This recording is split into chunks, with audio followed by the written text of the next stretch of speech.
जब गांधारी ने कहा, श्री कृष्ण, यदि तुम चाहते तो यह महाविनाश रोक सकते थे, तब श्री कृष्ण ने क्या कहा? जय श्री कृष्ण। दोस्तों, कुरुक्षेत्र का युद्ध समाप्त हो चुका था। धरती रक्त से भीगी हुई थी। महारथियों का अंत हो चुका था। कौरव वंश मिट चुका था। हस्तिनापुर में शोक की लहर थी।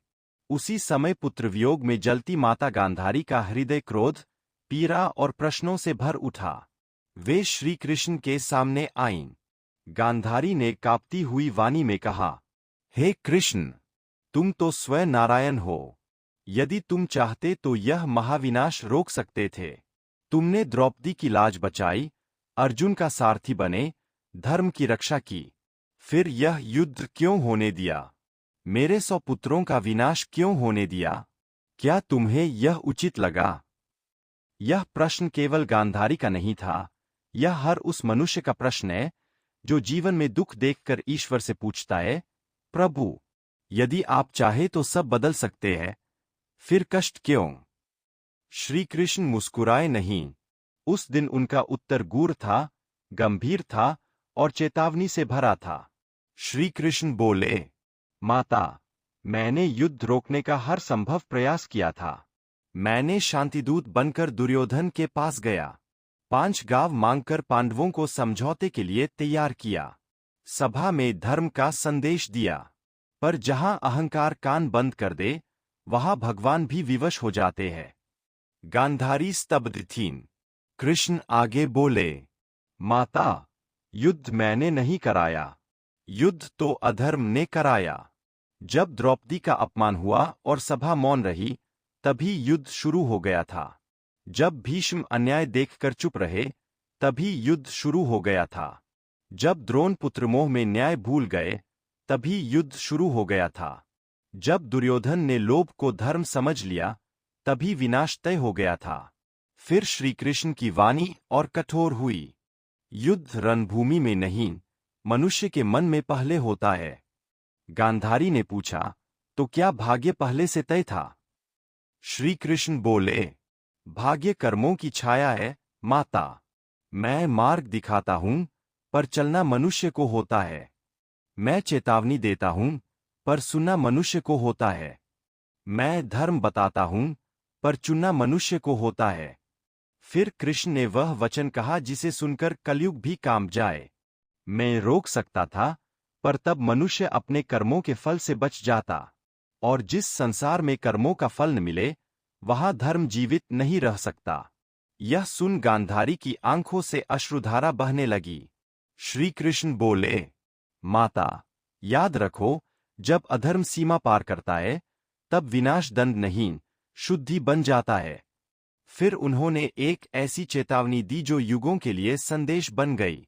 जो अन्याय सहकर मौन रहता है, वह भी युद्ध का कारण बनता है। ये शब्द केवल गांधारी के लिए नहीं थे, ये आने वाले कलयुग के लिए थे। कृष्ण बोले, दुर्योधन अकेला दोषी नहीं था, मौन भी दोषी था, अहंकार दोषी था, लोभ दोषी था, और सबसे बड़ा दोषी था समय रहते सत्य का साथ न देना। गांधारी ने रोते हुए कहा, तो क्या मेरे पुत्रों का विनाश उचित था? कृष्ण बोले, ममता अंधी हो जाए तो विनाश जन्म लेता है। माता, तुमने पुत्रों को प्रेम दिया, पर धर्म का कठोर संस्कार नहीं दिया।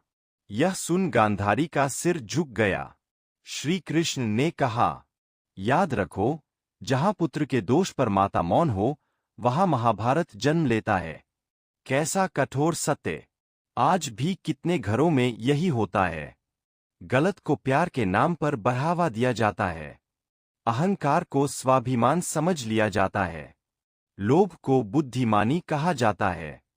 और फिर लोग पूछते हैं, विनाश क्यों हुआ? कृष्ण का उत्तर स्पष्ट था। विनाश अचानक नहीं आता, वह छोटे छोटे पापों का संग्रह होता है। गांधारी ने फिर पूछा, हे माधव, क्या तुम दुर्योधन को बदल नहीं सकते थे? कृष्ण बोले, जिसे सत्य सुनना ही न हो, उसे भगवान भी नहीं बदल सकते। यह उत्तर आज के मनुष्य के लिए भी चेतावनी है। कृष्ण बोले, मैं मार्गदर्शक हूं, बंधन नहीं। मैं प्रेरणा हूं, बाध्यता नहीं। फिर कृष्ण ने कलयुग के लिए भविष्यवाणी जैसी बात कही। कलयुग में लोग अधर्म करेंगे और दोष भगवान को देंगे। यह सुनकर गांधारी मौन हो गईं। कृष्ण बोले, लोग छल करेंगे और कहेंगे भाग्य खराब था। पाप करेंगे और कहेंगे ईश्वर ने बचाया क्यों नहीं। लोभ करेंगे और पूछेंगे शांति क्यों नहीं मिली। फिर श्री कृष्ण की आवाज गंभीर हुई, जो स्वयं भीतर युद्ध पालता है उसे बाहर महाभारत अवश्य मिलता है। क्या अद्भुत सत्य! क्रोध महाभारत है, ईर्ष्या महाभारत है, अहंकार महाभारत है, मोह महाभारत है। कुरुक्षेत्र बाहर नहीं, मनुष्य के भीतर बसता है। गांधारी बोली, तो इस युद्ध का संदेश क्या है? कृष्ण बोले, धर्म देर से जीतता दिखे पर हारता कभी नहीं। फिर कहा, अधर्म चाहे 100 भाइयों के साथ हो, धर्म यदि 5 के साथ भी है, विजय धर्म की होगी। यह सुन गांधारी का क्रोध शांत होने लगा, पर तभी उन्होंने कृष्ण को शाप दिया, जैसे मेरा वंश नष्ट हुआ वैसे तुम्हारा यदुवंश भी नष्ट होगा। कृष्ण मुस्कुराए, माता, जो जन्मा है उसका अंत निश्चित है, पर धर्म अमर है। कितना गूढ़ उत्तर! कृष्ण ने आगे कहा, युद्ध रोकना मेरा कार्य नहीं था, धर्म स्थापित करना मेरा कार्य था। यही गीता का सार है। जब जब अधर्म बढ़ता है तब तब विनाश होकर संतुलन लौटता है। और फिर श्री कृष्ण ने ऐसा वचन कहा जिसे सुनकर कलयुग भी पाप गया। मैंने युद्ध नहीं होने दिया, मैंने अधर्म को समाप्त होने दिया। वाह! यही अंतर है। कभी कभी जो विनाश दिखता है वही भविष्य की रक्षा होता है। जैसे रोग काटने को शल्यक्रिया होती है, वैसे अधर्म काटने को महाभारत हुआ। आज यदि श्री कृष्ण हमसे पूछें, जब झूठ देखा तब चुप क्यों रहे, जब अन्याय देखा तब रुके क्यों नहीं, जब लोभ बहा तब रोका क्यों नहीं, तो क्या उत्तर होगा? यही गांधारी संवाद की चेतावनी है। कृष्ण कहते हैं, अधर्म का साथ देने वाला ही दोषी नहीं, उसे सहने वाला भी दोषी है। यह वचन जीवन बदल सकता है। यदि घर में अन्याय हो, मौन मत रहो। यदि मन में अहंकार हो, उसे दुर्योधन समझकर त्यागो। यदि भीतर मोह हो, उसे गांधारी की आंखों की पट्टी समझो।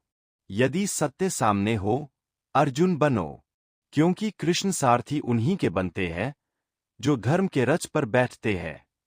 इस संवाद का अंतिम संदेश श्री कृष्ण ने दिया, मनुष्य युद्ध से नहीं हारता, वह अपने अधर्म से हारता है। और सच तो यह है, महाभारत आज भी समाप्त नहीं हुई। हर घर में, हर मन में, हर निर्णय में धर्म और अधर्म का युद्ध चल रहा है। प्रश्न यह नहीं, कृष्ण युद्ध रोक सकते थे या नहीं। प्रश्न यह है, हम अपने भीतर का युद्ध कब रोकेंगे? यही गांधारी के प्रश्न का दिव्य उत्तर है। स्मरण रखो, जहां लोभ होगा वहां दुर्योधन जन्म लेगा। जहां मौन होगा वहां भीष्म खड़े होंगे। जहां धर्म होगा वहां अर्जुन उठेगा। और जहां अर्जुन होगा वहां कृष्ण अवश्य होंगे। और जहां कृष्ण होंगे वहां अंत में धर्म ही जीतेगा। दोस्तों, गांधारी और श्री कृष्ण के संवाद की यह कथा आपको अच्छी लगी हो तो इस वीडियो को लाइक जरूर करें, ताकि इस तरह की वीडियो आपको देखने को मिलती रहे। और चैनल से जुड़ने के लिए चैनल को सब्सक्राइब कर ले। और हमारे चैनल की वीडियो देखने के लिए आपका दिल से बहुत बहुत धन्यवाद। जय श्री कृष्ण, राधे राधे।